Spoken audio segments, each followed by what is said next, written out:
Mastro, welcome to my YouTube channel, Vastu Creations. Ring the bell, join if you can. Today we're going to look at the chart for the very famous actress, singer, songwriter Beyonce. And we're going to be using transformational Vedic astrology based on the sidereal zodiac, not the Western tropical zodiac. So if you look to the eastern horizon when she was born, you would see the constellation associated with Virgo rising at 26 degrees. Any planets like Moon that are within 5 degrees have a lot of impact in the chart. Venus also. So we're going to take a look and see how the planets are operating, and then we'll look at timing of events and see when the planets are operating, and then we'll see what we can do to strengthen the chart in terms of remedies. So we in Transformational Vedic Astrology believe that multicorna signs take precedence, and wherever you see a multicorna sign in a house, that is one of the houses that this person came here to learn about in this lifetime. Every one of these houses is an aspect of our life. And in this lifetime, we're focusing on learning the lessons from the houses that contain the multicorna signs. The multicorna signs are 1, 4, 5, 6, 7, 9, and 11. So this person is learning about, so first sign is Aries ruled by Mars. So they're learning about how to get in touch with their vulnerability and express that vulnerability through their career. The fourth sign is Cancer ruled by Moon. This person is learning about how to earn income and how to connect with others socially and fulfill their desires.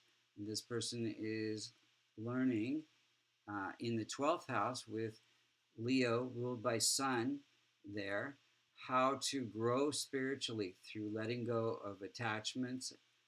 Then they are learning in the first house through the sixth sign of Virgo ruled by Mercury how to fulfill their life purpose and communicate. Then the seventh sign of Libra is in the second house and it's ruled by Venus. This person is learning about, again, this communication through their voice, gaining wealth and fame, and stability in their marriage. Then you have the ninth sign of Sagittarius ruled by Jupiter. And this person is learning about happiness and home life. The 11th sign of Aquarius ruled by Saturn in the 6th house, learning about health and healing. Now, wherever you see a multicorna sign in the 6th, the 8th, or the 12th house, these are the Dustana or challenging houses, these, the multicorna rulers of these houses can cause some challenges. So Saturn from time to time through aspect or conjunction within 5 degrees, Mars, as well as Sun through aspect or conjunction within 5 degrees can cause some challenge. And if they, in the transit chart, if they come within 5 degrees of this 26 degree rising, they can cause some challenges for the houses they aspect as well. So let's look and see how these planets are operating individually. Sun is ruling this 12th house of spiritual growth, and Sun is sitting in its own house. So there is some strength there, but it is weak because it is in this Dustana or challenging house. Sun gives leadership abilities, and gives the 12th house gives the ability to take on different roles in their life, separate themselves from themselves. This person can, from time to time, feel like they are not, they're not a part of things. They feel detached. Sun is the indicator for father. Her father was her agent, so very supportive on that level. Then Moon. Moon is ruling the house of income. So income comes through public fame and wealth. And this person is very compassionate. And Moon represents public. And so mother, Moon is mother as well. And her mother was very supportive, got her singing lessons at a very young age. Mars. Mars is ruling this house of challenges and transformations and death-like experiences and drama, and learning to dive deep into the unconscious vulnerabilities and expressing those. So part of her success is having that ability, and Mars is sitting in the house of income. So it says she can have income through expressing these vulnerabilities and through passion and drive and ambition and will. Jupiter is ruling the house of happiness and home life, but it is afflicted by Saturn. So it means that Jupiter is the significator for husband, children, and weight. So there can be some setbacks to having children. She had a miscarriage and a difficult childbirth for twins, and some weight fluctuations. Now, Sun, I want to mention one more thing about the 12th house. She has insomnia, so this is the house of insomnia. So let's see, Jupiter, yeah. And then Venus is very, very strong in her chart as well as Moon. Moon is just slightly in old age, so it makes it a little bit weak, and same with Venus. But Venus is ruling the house of wealth and fame and stability in the marriage, and is sitting in that first house of life purpose. So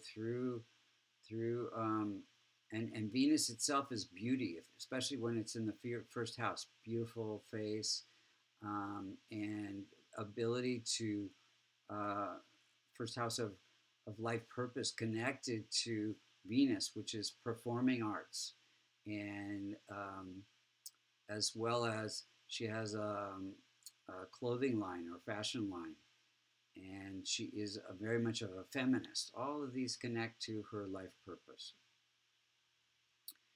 And because it's just slightly weak, a little bit of instability in the marriage as well. And then here, Saturn, we already said it's afflicting Jupiter. Now K2 is afflicting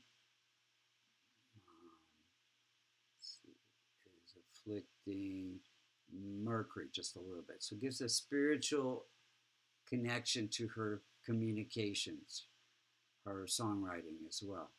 Now, Saturn is afflicting Jupiter. So other than that, it's fairly benign. It's not close to the rising sign degree. It gives, again, issues and setbacks to the childbirth and husband, and some health issues, and it gives a strong ability to help other people through service and charity work, which she's very much involved in. Rahu and K2. K2 gives insights into entertainment, and Rahu gives huge desire for income and fulfilling desires. In this 511 axis, Rahu and K2 are always trying to balance something, balance income with creativity. So in other words, this person would not totally be creative, to like some starving artists. They're balancing that with their income and not giving up on their creativity just for the income. So learning to balance the two. And so let's look at the timing of events. In 2001, she got her first music award during a moon period. Moon is income of fame. And then in 2004 and 7, she got Grammys during Mercury period. Mercury, again, through her communication, is ruling the house of name and fame. So awards there. And then in 2005, she split from Destiny, the singing group, because of some conflict that was during a Saturn Jupiter period. Again, these two planets, Saturn is causing contraction, Jupiter is causing expansion. So Saturn is causing conflict, and she also separated for a time from Jay-Z, her not yet husband but partner, during that same time period. So again, Saturn causing issue for husband and growth. And then we have in 2008, she did get married to Jay-Z during a Mercury period. Again, Mercury fulfilling the life purpose. And Mercury's ruling the first house, which is opposite the seventh house, learning to balance her needs with her partner's needs. In 2010, she had a miscarriage during a K2 period. K2 can cause losses. It's sitting in the house of children, childbirth. And then in 2012, she did have a daughter during a Mercury-Venus period. So again, Mercury and Venus is feminine, so a daughter. And then we have in 2017, she gave birth to twins, but it was a very difficult pregnancy. She had toxemia and preeclampsia, which causes high blood pressure. And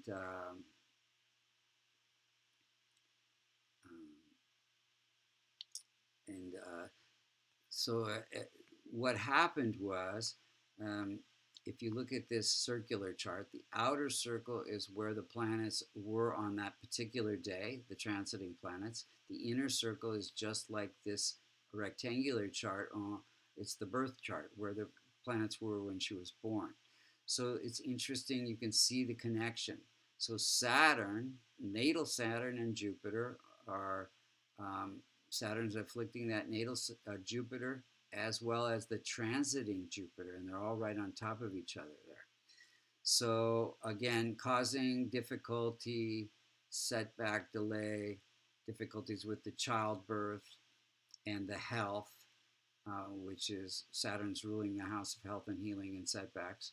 And the other thing that's happening is K2 is just slightly afflicting the 12th house and the house of health. So causing unexpected events to the health, as well as the 12th house, which represents surgery. So she had to have surgery, C-section. So those are the timing of events. So let's look at what we could do to strengthen this chart. So we want to transform, not strengthen, the challenging planets. So she's already doing that by her involvement with many different charities. So charities are what transform the malefics.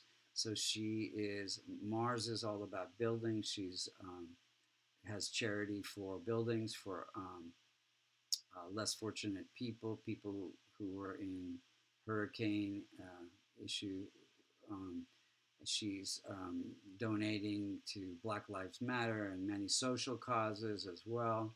So she's already doing the remedies for the challenging planets. We just want to further strengthen the slightly weak Venus, the afflicted Jupiter, the afflicted Mercury, K2 is afflicting Mercury, and the slightly in old age weak Moon through you could either use gemstones, or a more efficient, economical way is to purchase a kavash, which you can get on our website at vastucreations.com, that contains the Devata yantras for these planets, which is a very powerful way to strengthen the planets.